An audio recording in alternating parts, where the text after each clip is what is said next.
Well, we're back. We're going to talk about the NFL schedule analysis. But what's really important is that the schedule analysis isn't just about evaluating how we're going to use season wins.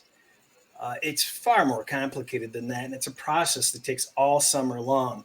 And we're going to go through the AFC East schedule analysis. But first, I'm going to send it over to Ron here, and we're going to discuss just some of the stuff that we're looking at over the next couple of months that affect a lot more than just betting season win totals, so to speak.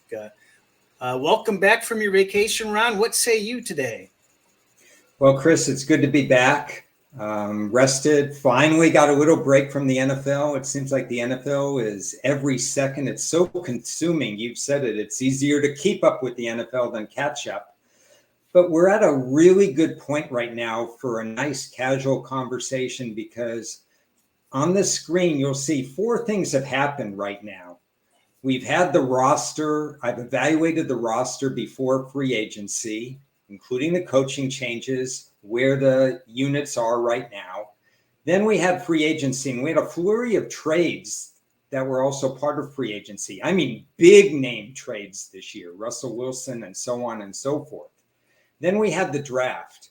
And the way I'm breaking the draft down, which will be almost complete in about a week for me, for purposes of this show and what we're going to do with the divisions, we're really only looking at draft impact for 2022. Maybe a team had a great draft, but we don't care about that as they develop their players. What does it mean for this year? And finally, we had the schedule come out 2 weeks after the draft. We put together a report. I put together a report that highlights the highs and lows of each team. And now we can take those things.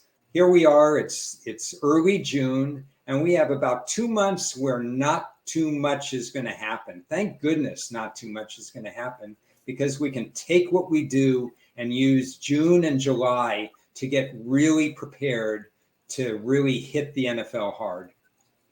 Yeah, your schedule analysis is an absolute must download. We'll have the link at the end of the show. It's an invaluable tool to use to look at each team at a quick glance and just see some stuff that kind of sticks out a little differently than the color charts and stuff that other people are going to kind of put out. But I fully recommend that. And I agree with you. It's a matter of it's good that things are going to slow down a little bit, but there's still steady work with all this stuff to look at each and every week. And it just keeps on going and going and going. As we mentioned, the future wins are not the only thing that we're looking at this point. Why don't you go on with what else you're looking at? Yeah. Well, the thing of why it's so important that it slows down right now, because you and I and everybody else who's handicapping, we're putting together the puzzle. And the puzzle is not just one big piece. The puzzle is 15, 20, 100 different parts. So we need time to take this information, digest it, and see where we want to attack each team. And so we've got these four things: the free agency, the pre-free agency roster, the draft, and we've got the schedule layout. And how do we mold those team by team to look at season wins, but also to look at more than that, to look at week by week. Sometimes a lot of people that are going to be listening or watching us right now are not that interested in placing future bets, but they are interested in what's going to happen during the season, the ebbs and flows, where we can expect some things to happen during the year, why our expectations should be laid out right now, because maybe a team has a tough first 5 games and has an easier schedule later than that. So when we're looking at stats during the year, we don't want to overreact to what we're seeing. We want to know whether or not it's on par with what we thought was going to happen during the year. And so that's why it's so important for me to do June and July and to put the puzzle together. Yeah, in last year, we looked at some of those teams that we knew were going to have scheduling issues. We knew Miami was going to get off to a poor start. I thought Washington was going to get off to a poor start, just to, name some standouts. We knew that Denver was going to get off to a fast start with those 3 easy games. and that creates a value change in the marketplace. Sometimes it's a little overreactionary. There's going to be a lot of colored charts that are available that people put out, and those are really nice. But I think what you've taught me, which I really want to do this year for the first time for me, is I want to go through each week of the season, and I want to make notes now ahead of time of what I'm expecting to be the basic situation for that team at that time, and what I'm going to be looking at ahead of time. I don't want to be doing that research week 12 of the NFL season. I'm going to be too fried out to do that. And I want it all already done, what I was expecting at the time, and make notes along the way. And I understand that you do it differently. You do it team by team. Yeah, I do it team by team, and we can talk about this now. In fact, it's important to talk about this now while we have time before the season starts. But down the road, I imagine that in August, let's say, we'll have a visual about what each team sheet looks like.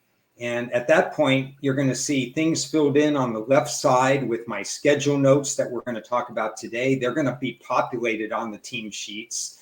On the top is going to be historical power rating data, historical pass defense rating data.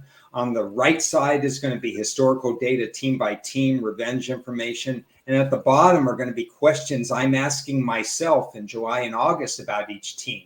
How did this team do here? How did this team do there, that I could refer to during the season?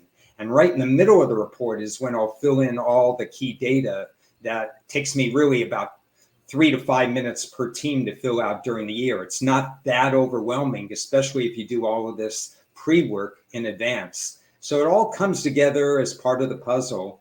And I agree, Chris, whether you do it week by week or whether you do it team by team, you're setting yourself up to not be surprised and maybe not be overreactive as results come in week to week. Exactly. And, so much, once you get done with, looking at each team, it's a factor of you want to evaluate how they're intersecting with these other teams and how they may be intersecting with these teams, because there's great teams that may get off to a bad start. We'll look at it later on when we get to the AFC West. The Kansas City is a brutal start. And other teams have easier starts. And their records could be completely misleading at the time. And as I know that you do, you're taking a lot of the variance datas and charting those each and every week, and those have to be factored in. And certain teams have different expectations in each of those categories.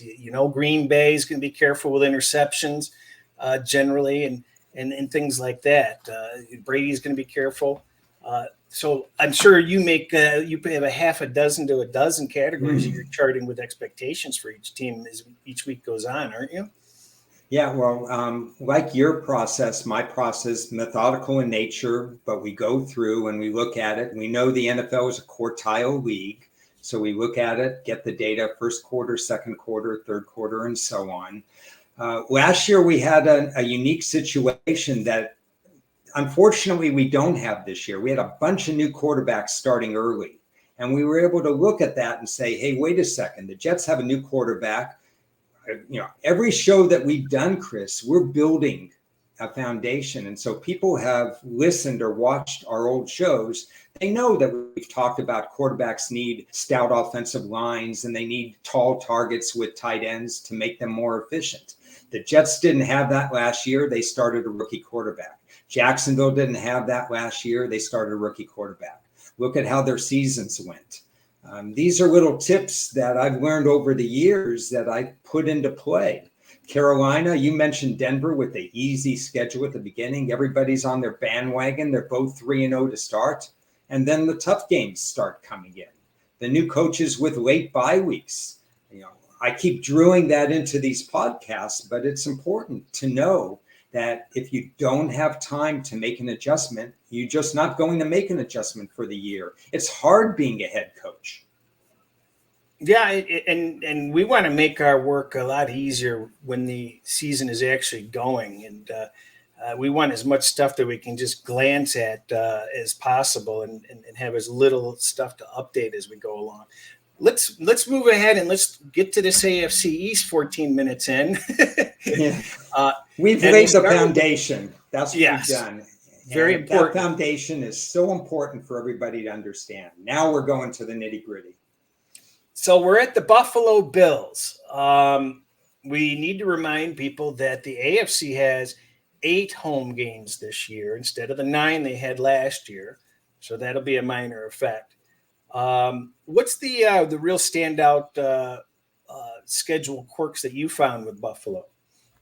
Well, let's go through and lay the foundation for Buffalo with the schedule being last. First thing is we know they have a great roster. We know from past shows how we incorporate the Pythagorean theorem, and Buffalo's 11-6 record last year was really equates to 13 wins based on their point differential. So we got those going for it. The draft itself cleaned up the area of cornerback. So we got that going. And then we have a schedule, even though it's a first place schedule, you've got a team with an enormous rest differential over the rest of the league. So Buffalo is going to benefit from no teams having a full bye week before they play them. They're not going to, everybody wants to give Buffalo their best shot, but they're not going to be able to solely concentrate on Buffalo because basically they have to go week by week, all these other teams. So it's an enormous advantage for a veteran team to have this kind of rest differential, not have to worry about these teams having extra time to prepare for them and having a stacked roster. And that's why they've earned my number 1 power rating for this year. And that's a reminder that, when you look at the overall rest differentials for each of these teams, sometimes you have to pay careful attention that 2 teams may be bouncing into each other fully rested or both fully, flat position. So you can't just categorize a plus 12 as being a blanket advantage necessarily on any, for Buffalo it is, but for other teams, it's not going to be that way. It's when you play people at their worst times with their least rest or most rest, which is going to affect things.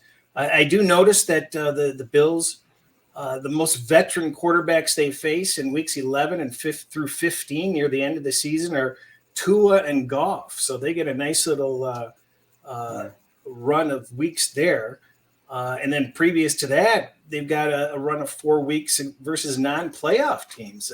This back half of the schedule looks pretty favorable for them. And you look at the way they built their roster. When Josh Allen first got there, they rebuilt their offensive line. So they were ahead of the curve that way.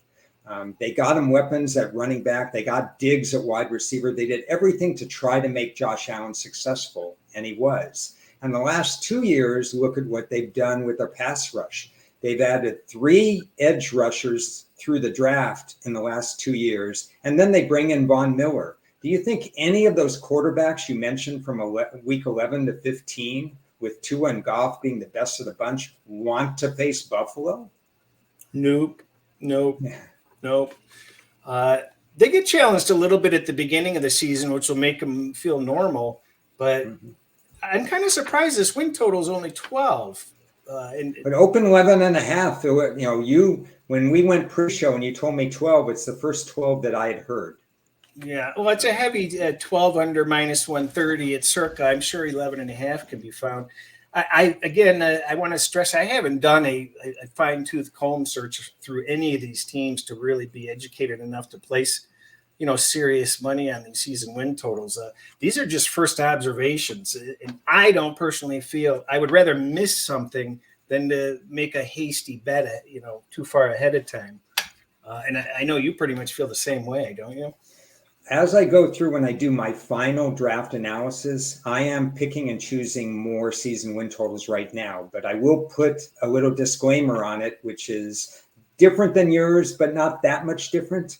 I don't jump to playing overs. So in fact, I usually have 1 over win total, maybe 2 in a season. Last year I had 9 plays, 8 unders, 7-1 in those, 1 over, 0-1 in those. I know my strengths and I know the way the market is skewed, and the market's skewed that way. So if I really like a team, that doesn't mean I'm placing an over, and I've not placed an over bet for season win totals. Yeah, you have to be extremely careful with the overs because pretty much the only things that can happen to you are bad things. Right.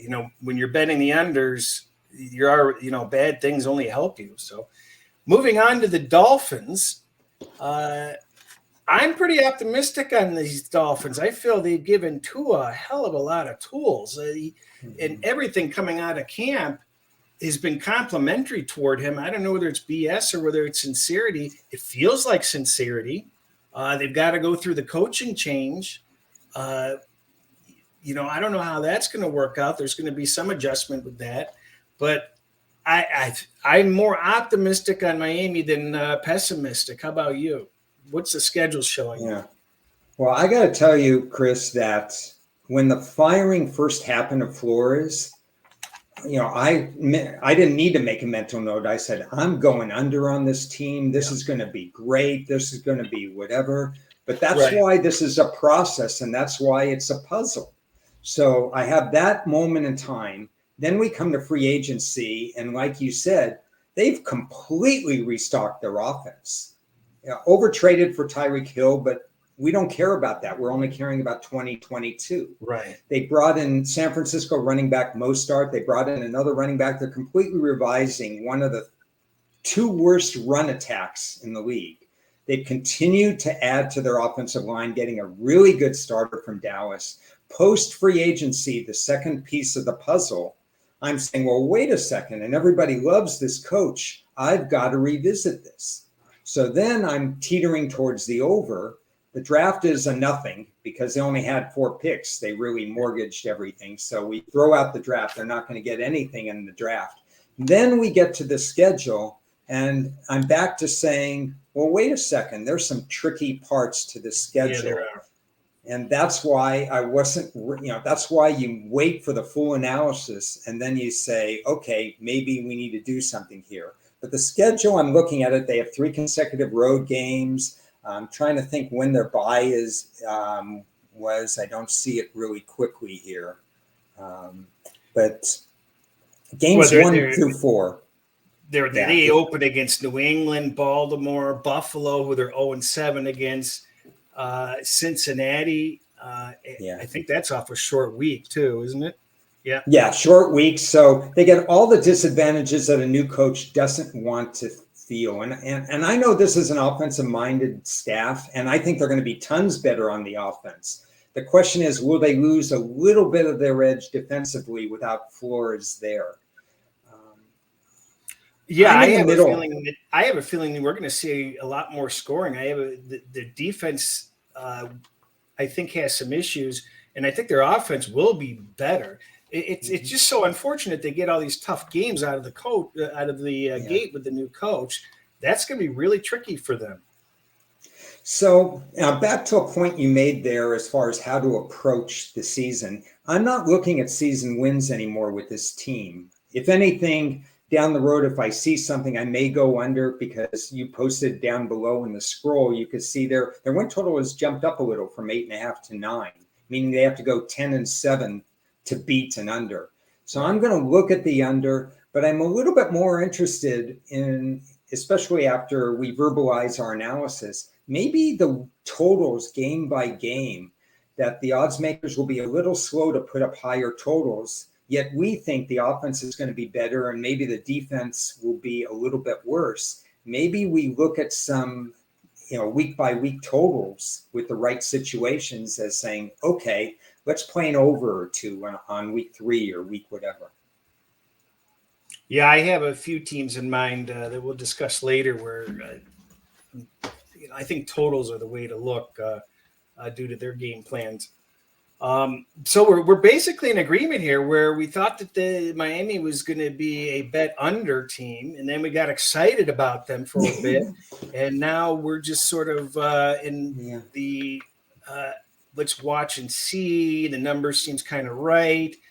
I agree with you. I would probably lean toward now that you have the 10 at a reasonable price, only a 10 beats you.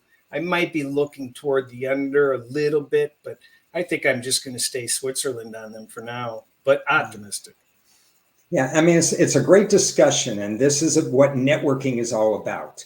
And this is another takeaway people should have if they're watching us. We're networking, and we're doing these points, we're doing this analysis, and it's not seat of the pants analysis. We've thought hard about free agency, the draft, laying out this report on the schedule. So these are, you're not going to be right all the time, but we're making a decision based on a lot of facts.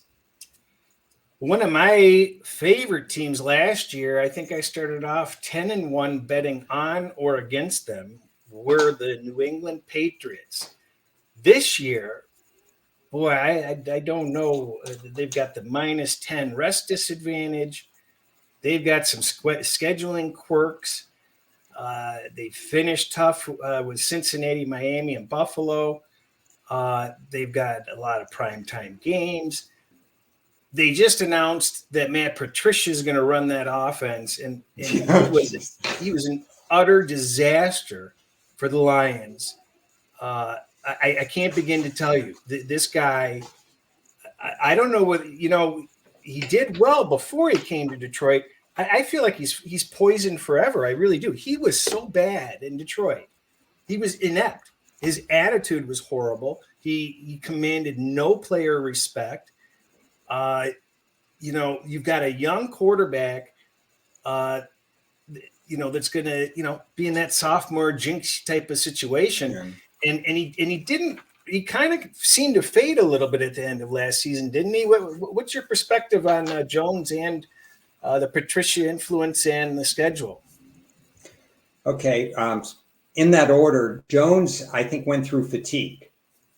You got the preseason, which he did play. He did say that. I think he did say that. He got tired. 17 intense games on a Sunday against much more physical players than he would have ever placed in college. Alabama's offensive line obliterated their opponents most of the time.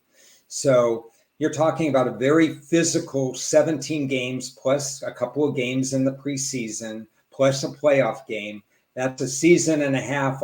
Even for Alabama, that's a season and a half. So there is fatigue. It's mental, it's physical, and so on. With Patricia, my analysis there is more about the fact that, hey, for the first time in 14 years that Josh McDaniels hasn't been there as offensive coordinator. So it's a change. It's a new thing for an organization used to repetitiveness and continuity. And that's something we have to watch. In fact, we better watch that very closely. Yeah. The one thing that interests me about New England is that I think Bill Belichick finally decided that speed is important in the NFL. It's the first time I've seen him actually acknowledge that, hey, we have to get faster. Two of his draft choices were the fastest players at their positions last year as far as the draft. And then he added Parker from Miami. So Parker goes from Miami to New England, which, balance of power in the division. And Parker has speed as well when he's healthy, and he was healthy last year. So I think we're seeing that, hey, New England's still going to be run-oriented behind their offensive line, and they drafted way too many running backs, but they're all good. But they want to stretch the field, which is something that opposing defenses never care. They said, hey, it's New England. They don't have a guy who could run by us. We're going to cheat. And maybe this year they can't cheat as much. Now, the question is, can Patricia exploit that? You'd rather have McDaniels there one more year to exploit that. Yeah, and I mentioned the ending of the schedule. I just happened to glance at the beginning of the schedule. They start off at Miami, which that's no easy win. They go to at Pittsburgh, which I have a little optimism for, Baltimore, and then at Green Bay. I mean, they could have a dicey start, out of the gate with the new offensive coordinator. It's something to keep an eye on. So the way I'd look at New England is, and you brought up the good point, we've seen New England, even with Brady, start 2-2 many a time. Would it be a shock if they started 2-2 with those 4 games? Not at all. They might start 1-3. Yeah. Would it be a shock if they didn't cover all 4 games? Of course not. I think I have no opinion whatsoever on the season win total. No, None. none. So I'm attacking it basically new offensive coordinator, tape on Jones, tricky first 4 games. Maybe I'll look to fade them more in September, and then we'll see what happens from there. We are on the same path there. We're going to have to find some teams to disagree on. We'll find them. Well, you said the Jets were going to the Super Bowl, so we're going to disagree here, right? Okay, yeah, they are. They got tickets already. You didn't say they were going to play in it, did you? I don't know what it is. I know there's diehard Jets fans out there, and for a Midwestern type fan, the Jets just never are in my wheelhouse. The whole New York, New Jersey thing doesn't play well, but they made a hell of a lot of significant improvements with, free agency pickups. They did some interesting things in the draft. They went through their rookie season with the rookie coach, rookie quarterback. They were decimated by injuries last year. Is there some optimism to be had on the Jets? Full disclosure, I did bet the Jets over 5.5, just knowing for sure that the line was going to go to 6, and I could, kind of play with that for a numbers play, or I'll have value. But what say you about the Jets? Yeah. And I want to emphasize the point you just made is sometimes we're betting totals because we know which way it's going to go, either due to public perception or other factors. And maybe you'll change your mind, maybe not on this team. I do that too, where I speculate on certain lines and I go back and forth because I know I'm going to get value, or if there's an outlier out there, because shopping is very, very important. We don't have to belabor that point. Anybody who knows how to handicap knows they have to shop for lines. But this is a case where the puzzle comes together and the euphoria of the draft, it's very real. I'm going to pull up what they did in the draft, and everybody loved their draft, including me. And it's if it's not the best draft, it's one of the 3 or 4 best drafts. And now you take that in context and say, okay, but what does that mean for 2022? The first thing it meant is that everybody moved the total up. Some opened 5, then it's 5.5, and now it's 6. So we're already seeing that if you like the Jets or you want to speculate on the Jets, you do what you did, and you bet them early. But what if you don't like the Jets when you glance at the first 9 weeks of their schedule?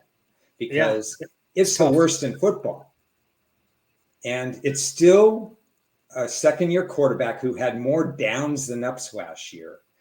They did some good things with the tight end, I'll grant you that. But they're adding one offensive lineman at a time. They're not doing the Buffalo, Kansas City, Cincinnati route. They're basically going one by one. Patricia drove Becton into the ground, and he may or may not be ready for the year. Their stud 2021 offensive tackle draft choice. So this is a team with half an offensive line and a second-year quarterback, and at brutal early start of the schedule. And I'm still, at this moment, pessimistic about them without making a play. Well, if they are in that playoff hunt, they finish well with the Lions, Jacksonville, and Seattle. Yeah, there you go. Survive weeks 1 through 9. I'm completely joking. I mentioned at the beginning of the show that the draft or the schedule analysis will be available for download, and I'm going to send the link. This is what it actually looks like. That's just one team there. And I had a banner created, and there it is. Okay. So it's available there.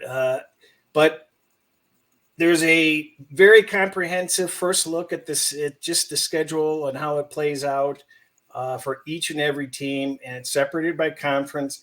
It's a free download at the link scrolled at the bottom. And I cannot recommend it enough. You do a great job on those, Ron, and I just contribute by promoting it. Yeah. But it points out some things that I think will be very helpful to people who do download it. There's, some teams are really good, but they're going to play 13 straight weeks. Maybe they'll have a mini bye in there. A lot of teams are not using their bye week after London, and then they're staying on the road for 2 or 3 games. Yeah. There's a lot of nuances, exactly the point you made early in the show. It's not who you play, not only who you play, but when you play them. Well, and I'd like to point out, I think one of the most overrated, factors that people play in to their handicapping during regular season is strength of schedule. I can poke holes in the strength of schedule rankings every single week. And you cannot just glance at who teams played. You have to have an understanding of when these teams played which teams and what their situations were, because there is a hairline difference between playing a Buffalo when they are in their worst spot versus some team like a Lions or a Jacksonville that's jacked up to play you. Those are equal schedule strengths in many cases. And you're not going to see that at a glance of a schedule. Yeah, it's so important. Again, if you're missing one piece of the puzzle, you can't complete the puzzle. So you look at schedule strength, but if you look at it in a vacuum, forget it. Don't do it. I mean, you have to look into all these other factors. Third road game. Is it a veteran team? Is it not a veteran team? Is it a new coach? Is it a standalone revenge game early in the year? Not all revenge games are created equal. That's an important point too.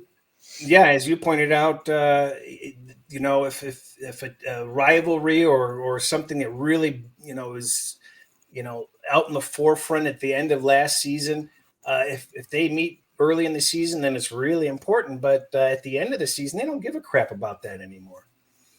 Yeah, I'll give you an example of one that does stick out for me. Kansas City, Cincinnati. So Kansas City in the regular season had 3 tries at the end of the game with no time left because there were back-to-back penalties. Right. And they didn't kick a field goal to tie. They went for the win. They got it. That actually enabled them to take the lead in the division and eventually win the division. So it was the last play of the game. And then you fast forward to the playoff game. Kansas City had them by the throats. Was it 21-3, I think? And then they tried that ill-advised pass at the end of the first half. Oh. Eventually, Cincinnati caught them, scored last play, same kind of thing. 2 last play revenge. You better believe Kansas City cares about that game. Yeah, absolutely. Just incredulous they got both of those. Well, that'll wrap up our AFC East. We went about 10 minutes longer than we expected to. We hope that everybody found value. And don't subscribe, don't like us. We don't want any attention unless you feel like it. Great to have you back, Ron. We're going to follow through as quickly as we can with the additional divisions. And any comments or suggestions are welcome. Until we can produce the next division, we'll see you later. Thanks for joining. Thank you.